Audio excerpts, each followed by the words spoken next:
The Russian generals expected Kyiv to fall in 3 days. They had the intelligence reports, they had the satellite images, they had studied Ukraine's military for decades and concluded it was a corrupt, poorly equipped relic of the Soviet collapse.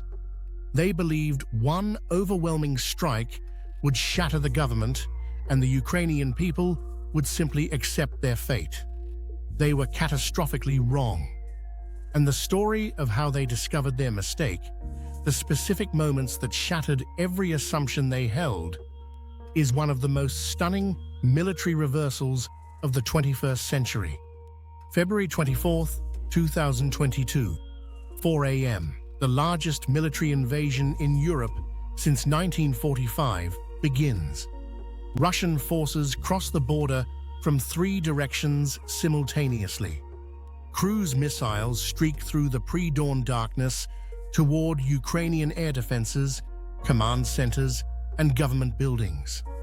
Columns of tanks, thousands of them, roll forward with the confidence of a superpower that has never lost a war on this scale.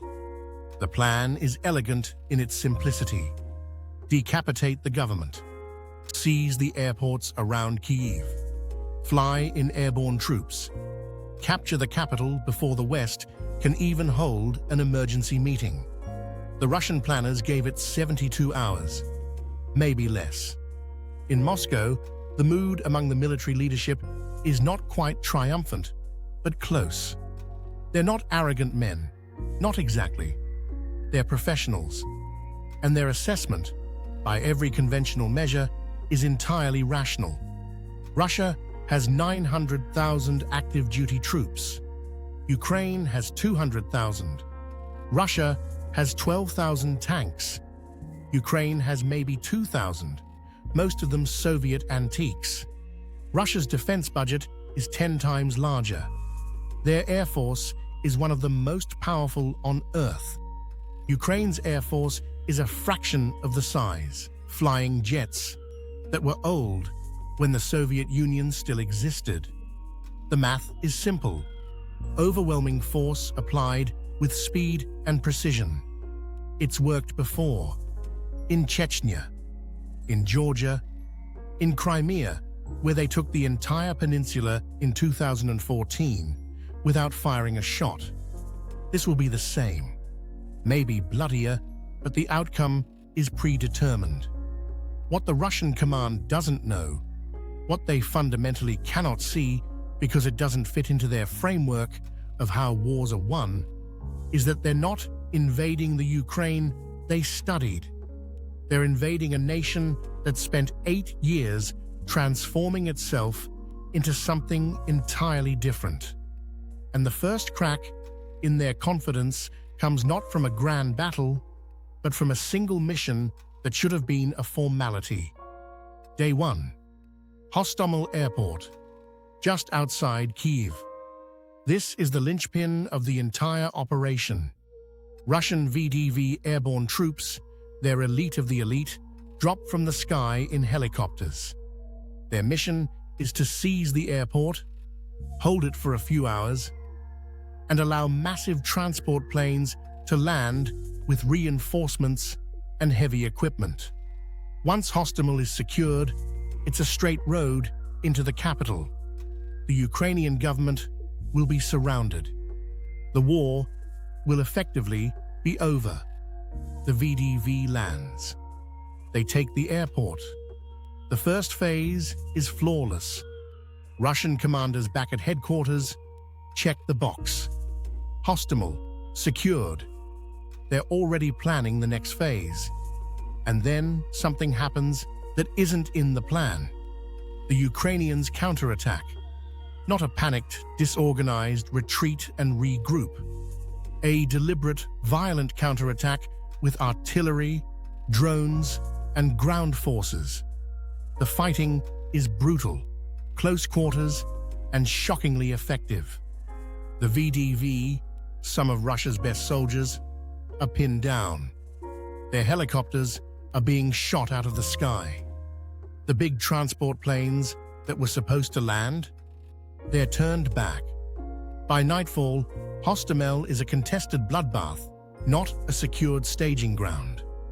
And the Russian timeline, the one that had Kyiv falling in 72 hours, just took its first serious hit. In Moscow, the initial reaction is frustration, not alarm. The Ukrainians are fighting harder than expected. Fine.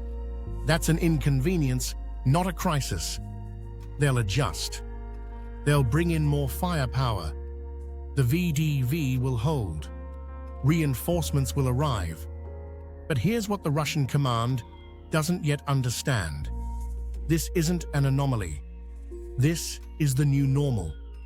And it's about to get much, much worse. Day 2. Russian armored columns are driving toward Kyiv from the north, from Belarus. It's a massive convoy, eventually stretching 40 miles long.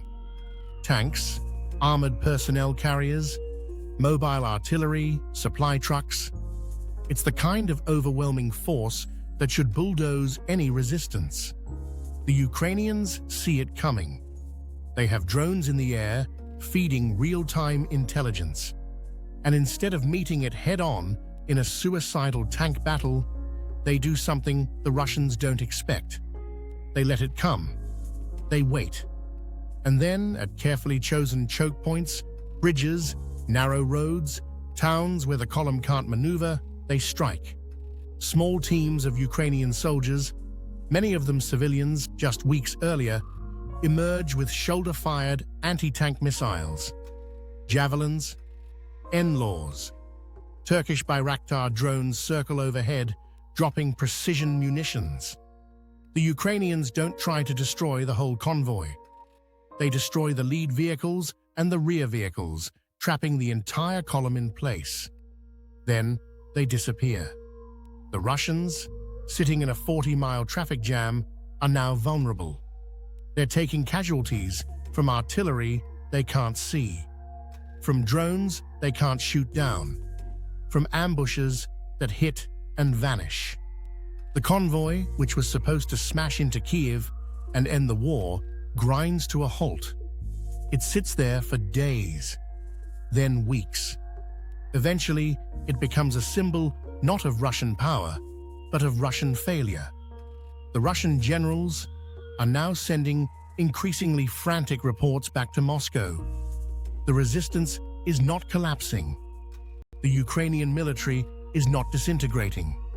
In fact, they're fighting with a level of coordination, intelligence, and tactical flexibility that doesn't match any of the assessments. Something is very, very wrong.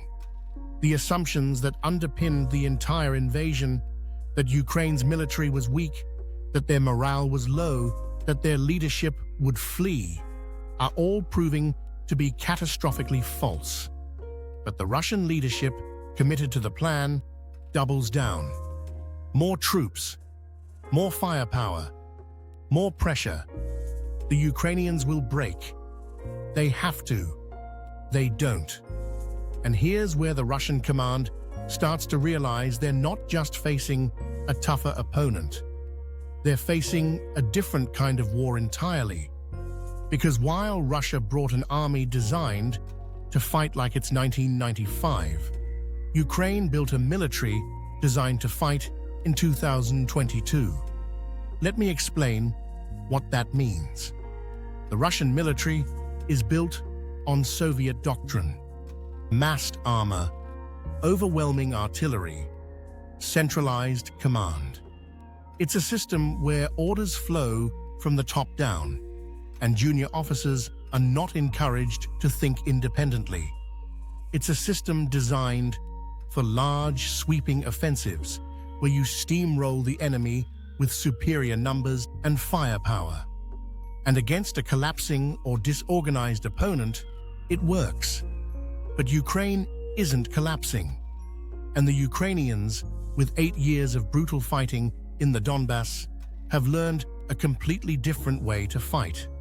Ukrainian units operate with decentralized command. A small team of soldiers on the ground doesn't need to call back to headquarters and wait for permission to engage. They have the authority, the training, and the equipment to make decisions in real time. They have commercial drones, cheap quadcopters you can buy online, feeding them live video of Russian positions. They have encrypted communication apps on their smartphones. They have NATO training that taught them not to fight like a Soviet army, but to fight like a modern, networked force. And most importantly, they have something the Russians didn't count on. They're fighting for their homes. Every single tactical assumption the Russians made starts to crumble. They assumed Ukrainian air defenses would be destroyed in the first hours. They weren't. Ukrainian SAM systems, mobile and hidden, keep popping up, shooting down Russian jets and helicopters. The Russians, who expected total air superiority, are flying scared. They assumed Ukrainian communications would be knocked out. They weren't. The Ukrainians are using Starlink internet terminals, provided by a billionaire in California, to coordinate operations in real time. The Russians assumed Ukrainian morale would collapse when the capital was threatened. Instead, President Zelenskyy, who the Russians thought would flee, releases a video from the streets of Kyiv. "I am here. We are not putting down arms. We will be defending our country." That video goes viral, not just in Ukraine, around the world. And suddenly, the narrative the Russians were counting on, that this was a quick, inevitable operation, starts to fall apart. The Ukrainians aren't just fighting. They're winning the information war. Every Russian tank destroyed, every helicopter shot down, every failed advance is filmed, uploaded, and shared. The world is watching. And the Russians, who thought they'd control the story, are losing it. By the end of the first week, the Russian plan is in ruins.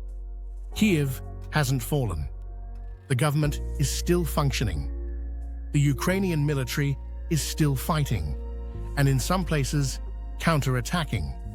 Russian casualties are mounting at a rate that Moscow can't hide. And the logistics, the unglamorous backbone of any military operation, are collapsing. Russian supply convoys are being ambushed. Fuel trucks are exploding. Soldiers are running out of food, ammunition, and diesel. Tanks are being abandoned on the side of the road, not because they were destroyed, but because they ran out of gas. Here's what the Russian generals didn't understand. They didn't just underestimate Ukraine's will to fight. They underestimated the entire nature of modern warfare. They brought a 20th century army into a 21st century fight. And the Ukrainians, with a mix of Western technology, modern tactics, and sheer desperation, exploited every single weakness. The Russian Air Force, which should have owned the skies, is flying cautiously, afraid of getting shot down. Their tanks, which should have rolled over Ukrainian positions, are being picked off one by soldiers with missiles that cost a fraction of what the tank costs. Their communications, which rely on unsecured radios, are being intercepted. The Ukrainians are literally listening to Russian officers argue with each other in real time. In one intercepted call, a Russian soldier calls his commander and says, "We have no food. We have no fuel. What do we do?" The commander's response, "Figure it out." This is not the Russian military that the world feared. This is a hollow force, held together by corruption, yes men, and the assumption that overwhelming numbers would be enough. And against Ukraine, it's not.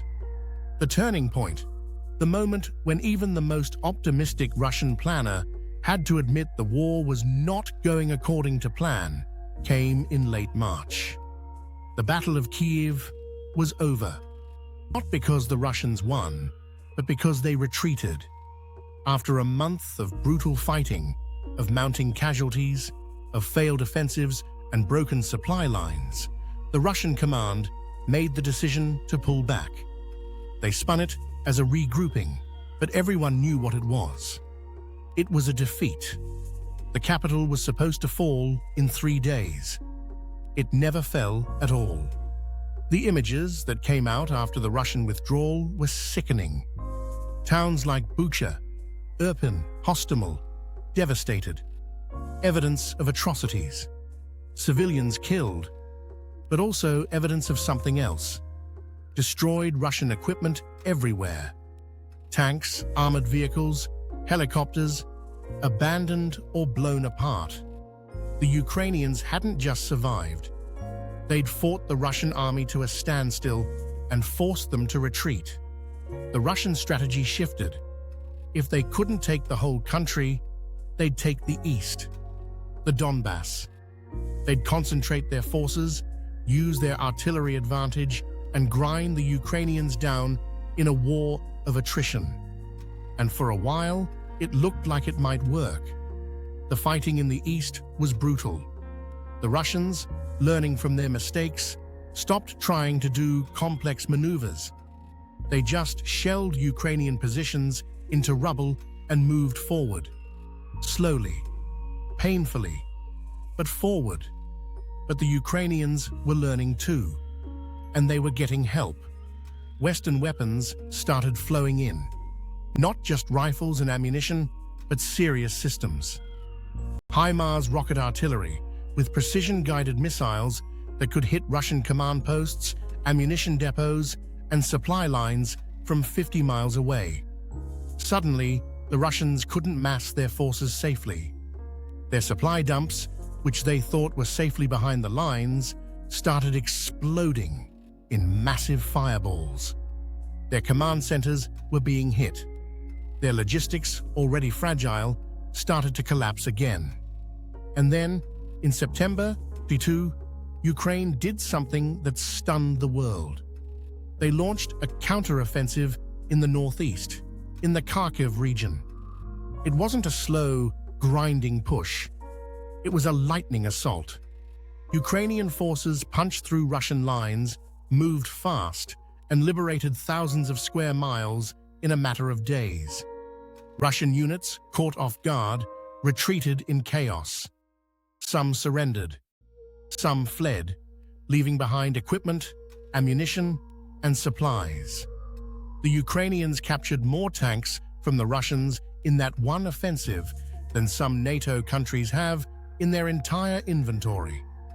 The Russian military, the one that was supposed to be the second most powerful in the world, had just been routed by a country a fraction of its size. The shock in Moscow was total. This wasn't supposed to be possible. The Ukrainians were supposed to be the weaker force. They were supposed to run out of weapons, out of supplies, out of will. Instead, they were advancing, and the Russians were running. What the Russian command finally understood, too late, was that they had fundamentally misread what Ukraine had become. They saw a former Soviet republic, corrupt and weak. What they were actually facing was a nation that had spent 8 years preparing for this exact fight. A nation that had studied Russian tactics in the Donbass and learned how to counter them. A nation that had trained with NATO, that had adopted Western military principles, and that had access to intelligence and technology that made their small force vastly more effective than its size suggested. But more than that, they were facing a people who refused to give up. Every Russian attempt to break Ukrainian morale, from missile strikes on cities to targeting civilian infrastructure, backfired. It didn't break them. It hardened them. The Ukrainians didn't see this as a border dispute or a political conflict. They saw it as an existential fight for survival. And that changes everything. The Russian soldiers, many of them conscripts who didn't want to be there, were fighting for a cause they didn't believe in, led by officers who lied to them in a war that made no sense. The Ukrainians were fighting for their families, their homes, their future. That disparity in motivation, combined with superior tactics and Western support, created a force that punched far, far above its weight. By the winter of 2022, the war had become a grinding stalemate in some areas and a slow Ukrainian advance in others. The Russian military, once feared across Europe, was exposed as a corrupt, poorly led, and logistically incompetent force. They still had numbers. They still had artillery. But they had lost the one thing that matters most in war: the initiative.